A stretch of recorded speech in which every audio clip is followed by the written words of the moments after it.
अंबाजी भगवान शिव से विलग होकर अपने शरीर को भस्म किया, हिमालय के यहां जाकर के पार्वती जी के रूप में प्रकट हुए। हिमालय पुत्री पार्वती बाल्यावस्था से ही निरंतर ध्यानस्थ रहना शिव अनुराग में। जब किशोर अवस्था हुई, किसी से कोई संभाषण नहीं करती थी माता जी, हर समय भगवान शिव के ध्यान में निमग्न रहना, कठोर तप करना शुरू कर दिया। जो बिल्व पत्र सूख कर गिर जाते थे, माता जी उसको अपने मुख में रख करके पा लेती। एक बिल्व पत्र, अपर्णा, शरीर सूखने लगा। माता जी का नाम अपर्णा। भारी तपस्या।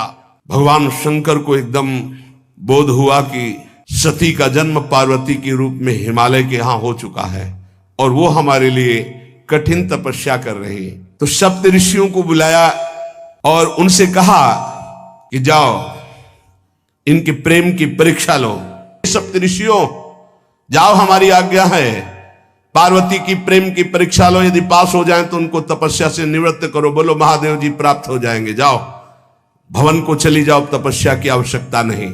ऋषियों ने जाकर के पार्वती जी को देखा, मानो मूर्तिमान तपस्या विराजमान हो, अस्थिमात्र हुए रहे शरीर, सूखे पत्ते बिल्व के। मुनि बोले, हिमांचल नंदिनी, इतना कठोर क्या प्राप्त करना चाहती हो?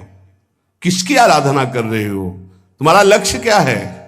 यदि हम सुनने के अधिकारी हों तो आप कृपा करके बता सकती हैं। पार्वती जी ने कहा, मन बड़ा सकुचाता है आपसे ये बताने में। आप लोग कहीं मेरी हंसी ना उड़ा दें जो मेरा लक्ष्य है। मैंने भी बहुत सिखाने की कोशिश की, लेकिन मेरा मन नहीं मान रहा, हठ पकड़ लिया है। क्योंकि मेरे गुरुदेव ने मुझे जो आकर के बचपन में बता दिया, मैं वही हृदय से स्वीकार कर ली। मुनियों,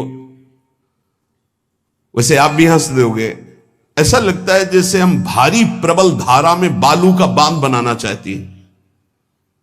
कहां भगवान शिव और कहां मैं? मेरे गुरुदेव नारद ने बचपन में आकर के कहा, तुम्हारे पति देवाधिदेव महादेव होंगे।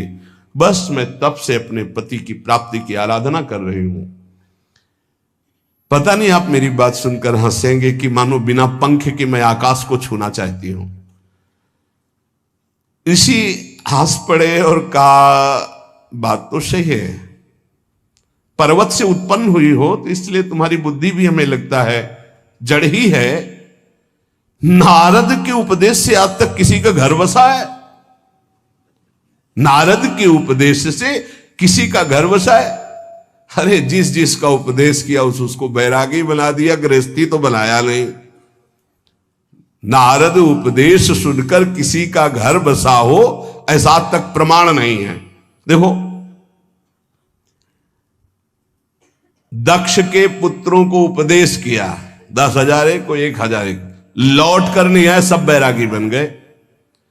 गुरु नारद जी की जो सीख सुना बर्बाद हो गया, बाबा जी बन गया, भजनानंदी बन गया।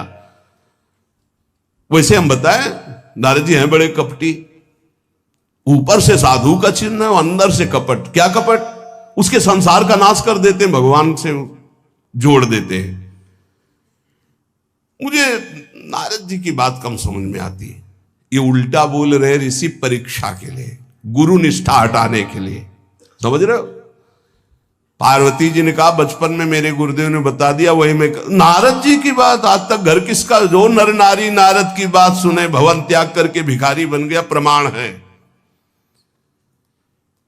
उनके वचनों पर तुम विश्वास मान रही हो? महादेव जी को पति, निर्गुण नीलाज कुबेश कपाली, अकुल अगेह दिगंबर ब्याली। नारद जी ने तुम्हें भगवान शिव को पति, बिल्कुल निर्गुण समझो। निर्गुण को बताओ, दूसरा भी अर्थ होता है और एक अर्थ होता है कि कोई गुण नहीं। नीलाज, नंगे धड़ंगे घूमते कभी कभी। दिगंबर, कोई लज्जा नहीं। कुबेश, भाई सुंदर मुकुट लगाए हो, पोशाक पहने हो, नहीं, चिता की भस्म लगाए, मुंडों की माला पहने, बहुत बाघंबर डाल लिया, ये कुबेश है। कपाली, मनुष्य के मुंडों की माला। अकुल, आज तक कोई पता नहीं लगा कि किस कुल के हैं महादेव जी, क्योंकि सब कुलों के मूल है, मूल का मूल वही है, उनके मूल कोई है नहीं। आगे एक दीवाल नहीं है, 60,000 योजन का एक बरगद का पेड़ है, उसी के नीचे रहते 60,000 योजन, 1 योजन 4 कोस, 1 कोस 3 किलोमीटर। कितना बड़ा वटवृक्ष कैलाश में, एक वटवृक्ष जिसके नीचे रहते 60,000 योजन का, 6 ऋतुएं शोभा देती उसी वटवृक्ष के। और कोई घर तो है नहीं महादेव जी के। और आभूषण भूल मत करना, बड़े बड़े विषैले सांपों का आभूषण कोई सोना चांदी नहीं पहनते महादेव जी। हमें लगता है ऐसा दूल्हा के लिए ऐसा तप, नारद जी ने ठग लिया तुम्हें, पागल बना दिया तुम्हें। देवाधिदेव महादेव के सुनो,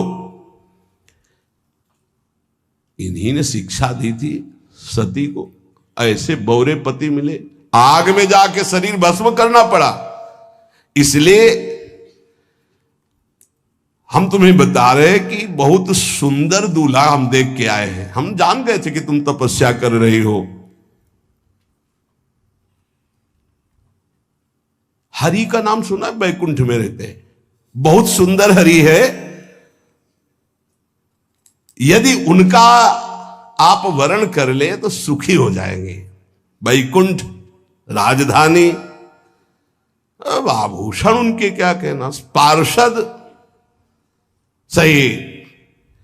ऐसे शिव जो चिता की राख लगाते हैं, सांपों की माला पहनते हैं, मुंडों की माला, सांप का जनेऊ, बाघंबर, हमें तो पसंद नहीं आए। और हमारी बात मान लो, ऐसे के पास स्त्रियां टिक नहीं सकती जिनके घर नहीं, आभूषण नहीं, धन नहीं, कोई भोग सामग्री नहीं, उदासीन, उनको किसी से मतलब नहीं। बहुत सुंदर त्रिभुवनपति, बड़े सुशील गुणवान, जिनका यश वेद गाते गाते अघाते नहीं है, कोई दोष नहीं, सद्गुणों के समुद्र, लक्ष्मीपति, वैकुंठाधिपति। तुम्हें कुछ नहीं करना, हां बोलो, वो आएंगे, गरुड़ पे बैठाल के ले जाएंगे, तपस्या करने की जरूरत नहीं। पार्वती जी बहुत हंसी, सुनति विहसी कहा वचन भगवान। अच्छा अच्छा अच्छा, आपने ठीक कहा कि पर्वत से हमारा प्रादुर्भाव हुआ है, इसलिए आपको यह भी पता होगा कि पर्वत बहुत हठीला होता है, जहां डटा है वहीं डटा रह सकता है। सुनो, पर्वत से सोना भी उत्पन्न होता है, जो आग में जलाने पर भी अपना तेज बढ़ाता है, घटाता नहीं। तुम मेरे गुरुदेव के प्रति ऐसा बोले कि वो जिसको उपदेश करते हुए उसका घर उजड़ जाता है, तो बसो भवन उजरो नहीं डरो, पर नारद बचन न मैं परिहरऊं। अपने गुरुदेव के एक भी शब्द को मैं नहीं काट सकती, चाहे मेरा जीवन रहे या ना रहे। बसन हमारा और हमारा भवन, हमारा श्रृंगार, हमारा सर्वस्व, ये मिले या ना मिले, पर हमारे महादेव जी मुझे मिले। तुम आभूषणों की, वसन भूषण की बात कर रहे हो, ग्रह की बात कर रहे हो, पद की बात कर रहे हो। गुरु के वचन प्रतीति न जेहि, सपने हूं सुगम ना सुख सिद्धि तेहि। एक बात तुम्हें बता दूं सप्तऋषियों, जिसे अपने गुरुदेव के वचनों पर विश्वास नहीं, गुरुदेव का भरोसा नहीं, उसे कभी कोई सुख और सिद्धि कदा प्राप्त ही नहीं हो सकती। महादेव ओ गुण भवन विष्णु सकल गुण धाम, जय कर मनोरम जाहि संते ही सन काम। आपने बताया कि महादेव में कोई गुण नहीं है और विष्णु समस्त सद्गुणों के धाम है, मैं मानती हूं, लेकिन मेरा मन महादेव जी से रम गया है। 1000 बार आकर के, सैकड़ों बार आकर महादेव जी भी कहें कि अपने गुरुदेव के वचन छोड़ दो, तो मैं अपने गुरुदेव के वचनों का त्याग करने वाली नहीं। आप जा सकते हैं, बहुत जगत में कुंवारी कन्याएं और कुंवारे वर हैं, उनका ब्याह करा दीजिए। मेरी तो केवल एक ही बात रहेगी, हर जन्म महादेव जी के लिए। समस्त सप्तऋषियों ने साष्टांग दंडवत की और कहा, जगदम्बा आप नित्य शिव की अर्धांगिनी, भगवान शिव ने ही मुझे भेजा था आपकी परीक्षा के लिए। जाओ भगवान शिव सब जान रहे हैं, ब्याह पक्का, अब आपको तप करने की जरूरत नहीं है। करके सप्तऋषि गए हिमांचल से, कहा सादर अपनी कन्या को लिवा लाओ और ब्याह की तैयारियां शुरू करो। महादेव जी ब्याह के लिए पहले से ही राजी हैं और समस्त देवता ब्रह्मा जी आदि उनके पास जा रहे हैं प्रार्थना करने के लिए। इधर जब पार्वती जी को लेकर हिमालय अपने घर पे आते हैं, तब भगवान विष्णु, समस्त देवता, ब्रह्मा जी कैलाश पहुंचे, जहां भगवान शिव विराजमान थे। सबने स्तवन किया और कहा प्रभु बहुत दिन से एक लालसा है। भगवान विष्णु, ब्रह्मा जी, समस्त देवताओं ने कहा प्रभु हम सबके मन में एक उत्साह है, आप दूल्हा हो, हम सब बराती हो, आपका विवाह देखना चाहते हैं। प्रभु ये उत्सव देख ले तो हमारा जीवन सार्थक हो गया, आप हां बोलो। कामदेव के मद को चूर करने वाले आपको दूल्हा रूप में देखना चाहते हैं हम सब। स्वामी का स्वभाव होता है सेवक को सुख देना। पार्वती जी ने अपार तप किया है आपके लिए, आप उनको अंगीकार कीजिए। भगवान विष्णु, ब्रह्मा जी की प्रार्थना सुन करके भगवान शिव जी ने कहा तथास्तु, ठीक है ब्याह पक्का। देवताओं ने नगाड़े बजाए, फूलों की वर्षा होने लगी, देवाधिदेव महादेव की जय के नारे कैलाश में गूंजने लगे। सप्तऋषि भगवान शिव के पास आए, कहा प्रभु बड़ी अनन्य है पार्वती जी आपकी, अखंड प्रेम है। हमने बड़ा छल करके उपदेश किया, लेकिन उन्होंने कहा कि मैं नारद जी का उपदेश नहीं त्याग सकती, करोड़ों जन्म लूंगी और हर जन्म महादेव जी के लिए। भगवान शिव जी की आंतरिक वृत्ति जो पार्वती जी की प्रीति की है उसे कोई नहीं जानता।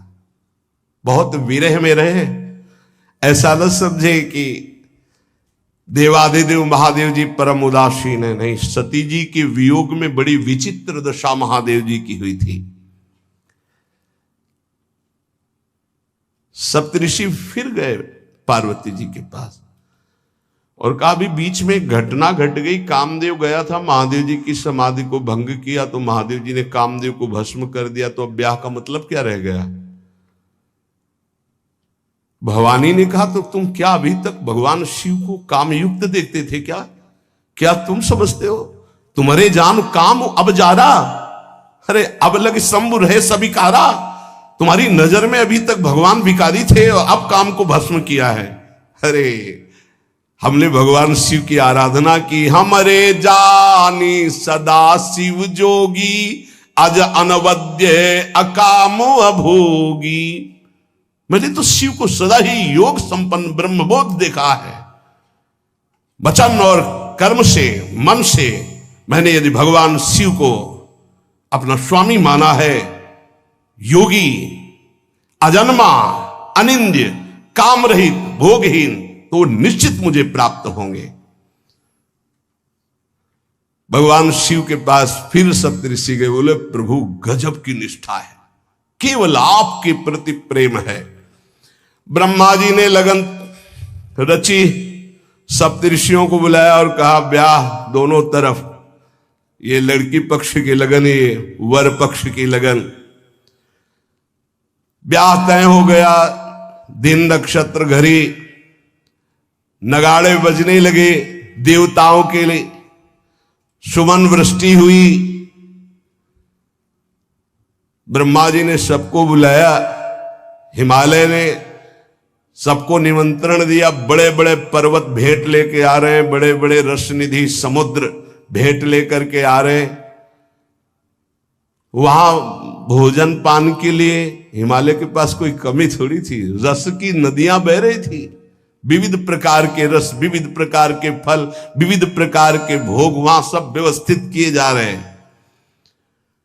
ब्रह्मा जी ने कहा देखो सबसे पहले नारायण की समाज रहेगी, दूल्हे की नहीं रहेगी, नहीं तो गाली ही पड़ेगी। हिमालय के यहाँ प्रवेश पाने के लिए बरातियों में सबसे पहले नारायण, फिर देवराज इंद्र का परिकर, वायु देवता, अग्नि देवता, सब देव, सबसे पीछे दूल्हा की बारात। दूल्हे की तैयारी हो रही भाई। चिता की भस्म, चिता की भस्म, जैसे पाउडर ले गए, पहले चिता की भस्म लगाई गई। अब जटाएं बांधी गई, जटा से त्रिभुवन का विनाश जब करना होता, जटा खोलकर जब तांडव करते तो कोई नहीं बचता। जटा कटा संभ्रमम भ्रमण निलंप निर्झरी बिलोलवी चिवल्लरी विराजमान मूर्धनि धगत धगत धगत जो ललाट पट्ट पावके। तीसरा नेत्र मानो विश्व का विनाश करने के लिए उसे पटबंद किए हुए विशाल जटाएं। जटा का तो मुकुट सवार आ गया। अब जटा बंधे का ऐसे सांप, ये मुकुट सांप, और कुंडल करिया और भूरी भी थी। हाँ, सोने चांदी के लिए डंक मार दे तो बेहोश हो जाओ ऐसे। पहिरे ब्याला, बाजूबंद छोटे फण वाले, है कोई पनिहा, कोई दुमहा ऐसे, और ऐसे जनेऊ वासुकी नाग, गले के माला भगवान का विभूत, ऐसा स्वरूप है। और शेर की छाल नीचे, शशि ललाट, द्वितीया का चंद्रमा, शशि ललाट, ये मुकुट द्वितीय का चंद्रमा, सुंदर सिर गंगा, भगवती गंगा, फवारे ले उठते जटा के बीच से गंगा जी। नयन तीन, माथे वाला बंद है, दो खुले हैं। उपवीत भुजंगा, जनेऊ वासुकी नाग, गरल कंठ, नीलकंठ विष यहां रोके हुए, और मुंडों की माला, हाथ में त्रिशूल, डमरू बंधा हुआ, नंदकेश्वर पे सवार। बोले ऐसे दूल्हा के लिए दुल्हन तो त्रिभुवन में नहीं मिलेगी, ऐसा दूल्हा दुल्हन का मिलेगी। अच्छा, दूल्हा सज गया, ब्रह्मा जी ने देखा, बोले महाराज आगे आपकी सवारी। नारायण भगवान उनके चतुर्भुज पार्षद, शोभा सुगंध सौरभ, आगे गरुण पे सवार, पीछे हंस पे सवार ब्रह्मा जी अपना परिकर, देवराज इंद्र, भगवान विष्णु जी दूल्हे की तरफ देखे, बोले महाराज विष्णु कहा अस बिहस तब बोल सकल दिशराज, बिलग बिलग होई चलो सब निज निज सहित समाज। कोई भी दूल्हे के पास मत फटको, पीछे रहने दो, सब अलग अलग समाज चलो, नहीं पानी नहीं मिलेगा हिमालय के अगर आगे ये हुई तो। नारायण ने कहा कि दूल्हा के अनुरूप ही हम सब बराती नहीं भैया, दूल्हा सबसे पीछे, सब बराती क्रम से पहले हम, फिर ब्रह्मा जी, फिर देवराज इंद्र, ऐसे सब। भगवान शिव ने कहा तुम अपने पार्षद सब लिए हो, तो हम बुलाते हैं। श्रृंगी निकाली, जे ही बजाया तो भगवान शिव के पार्षद आ गए। शिव अनुशासन सुनि सब आए, प्रभुपद जलज शीस तिन, जय हो महाराज की आज्ञा करो। अरे वो दूल्हा देखा, देखा कैसा, बोले बरु बौराह बस असवारा, ब्याल कपाल विभूषण छारा। देखा है दूल्हा, बरु बौराह, बरु बौराह, बावरा है, क्यों? बैल पे सवार है, सांप की माला पहले, भस्म चिता की लगाए, मुंडों की माला। अरे पूछो मत, ऐसा दूल्हा। दूल्हे के शरीर तन छार ब्याल कपाल भूषण नगन जटिल भयंकरा, संगभूत प्रेत पिशाच जोगिल विकट मुख रजनी चरा। जी के लौट के बता रहे, भाग्य मनाओ, जो जियत रहा है बरात देखत, पुण्य बढ़ते ही कर सही। जिंदा लौट आए बड़े पुण्य समझो, जो बारात देख ले और जिंदा रह जाए, बड़े भाग्य तिनके। देखी सो उमा विवाह घर घर बात सब लड़िकन। सबने कहा कि अगर दूल्हा को बाराती को देख के जिंदा रह जाए तो विवाह देख पावेगा, मतलब जिंदा नहीं रहेगा। जो बड़े बुजुर्ग थे वो समझा रहे हैं, देखो भगवान शिव हैं, ये उनकी समाज है। सबको वास दिलाया गया। अब आरती करने के लिए, सुमंगल गाने के लिए नवीन नवीन स्त्रियां पार्वती जी की माता के साथ आ रही हैं। मैना नारद जी के पास हिमालय गए, बोले हम तो संभाल लेंगे, घर में सब गड़बड़ हो गया। अरे इनको समझाते कि ठीक से आते, कैसे आए हैं ये, जैसे विनाश कर ले आए हो। अरे ब्याह कर ले आए, घर में सब बिगड़ गया, मैना बिखर गई, ब्याह बंद, अब नहीं होगा, संभालो जाके।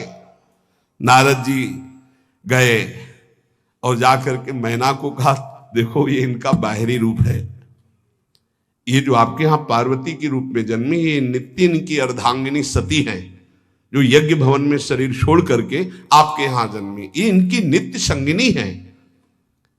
आप ऐसा शोक मत कीजिए। नारद जी विविध प्रकार से माता को समझाया। इनके द्वारा एक भ्रम हो गया था, तो इनको शरीर त्यागना आवश्यक हो गया। जब भगवान श्री राम सिया जी के लिए हे खग हे मृग हे मधुकर श्रेणी तुम देखी सीता मृग नैनी ऐसा पुकार रहे, तो भगवान शिव ने प्रणाम किया और सती जी के मन में संशय हुआ। सती जी ने सीता वेश धारण किया। जब भगवान शिव ने जाना तो उसी समय त्याग कर दिया था कि अर्धांगिनी रूप में अब कभी स्वीकार नहीं कर, क्योंकि पूज्य माता का रूप आपने धारण किया।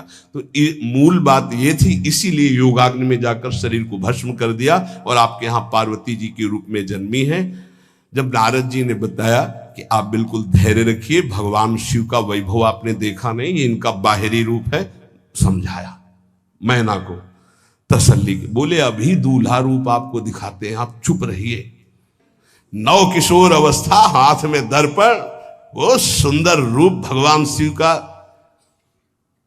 एक एक कदम बारात में जो देखे सो मोहित।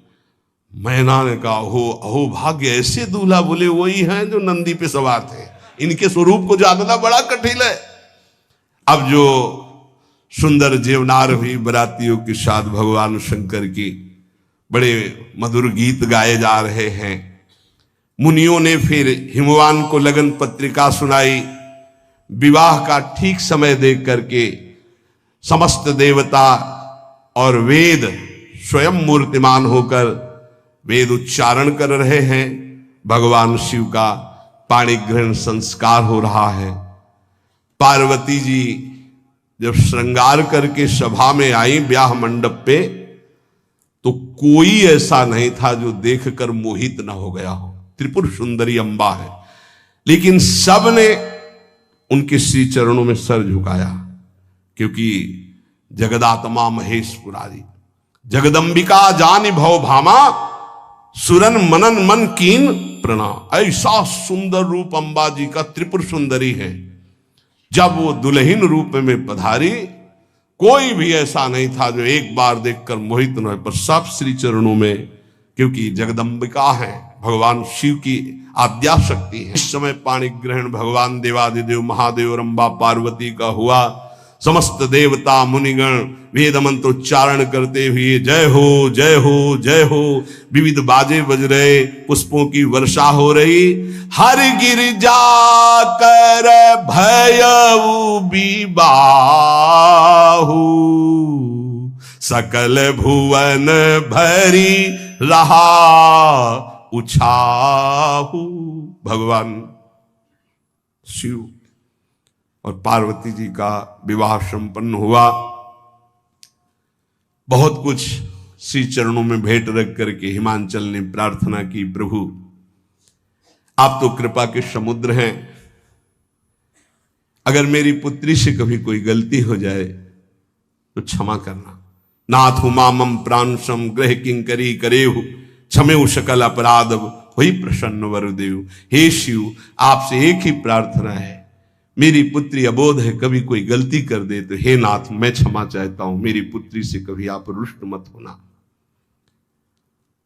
बहुत प्रकार से भगवान शिव ने उनको आशीष दिया, ढांढस बंधाया। फिर भगवान शिव और उमा आनंद पूर्वक कैलाश पधारे। चरित सिंधु गिरजा रमन, वेद न पावहि पारू, बरने तुलसी दास किमि, अतिमति मंद गवा। कह रहे भगवान शिव की महिमा को तो वेद नहीं पार पा सकते। गोस्वामी तुलसीदास जी कह रहे मैं भला उस महिमा को कैसे गा सकता हूं, मैं तो गवार बुद्धि का हूं। भगवान शिव और माता पार्वती जी आज भी अब भी कैलाश में विराजमान है। हर गिरजा विहार नित नयऊ, यही विधि विपुल काल चली गए हो। भगवान शिव और पार्वती का जो मंगल में विवाह सुनेगा, भगवान के चरणों में प्रीति, समस्त पापों का नाश होकर हृदय की निर्मलता, हरिहर में प्रीति निश्चित प्राप्त होती है। क्योंकि ये परम वैष्णवाचार, परम बोध संपन्न जगत गुरु भगवान शिव की लीला हृदय के अहंकार को मिटाती है। ये अहंकार के अधिष्ठात्र देवता है भगवान शिव, और जब तक अहंकार रहता है तो हरि के चरणों में या प्रियाजू के चरणों में प्रीति नहीं होती। सुनहु राम कर सहज स्वभाव, जन अभिमान न राखे काहू। तो भगवान शिव जिस पर कृपा करते तो अहंकार का अपहरण कर लेते और दैन्य भरी भक्ति हरि के चरणों में हो जाती है। इसीलिए भगवान श्री राम अपनी अयोध्या वासियों से हाथ जोड़कर कहा, और एक गुप्त मत सबई कहाओ कर जोरी, शंकर भजन बिना नर भगति न पावे मोरी। भगवान शिव और पार्वती का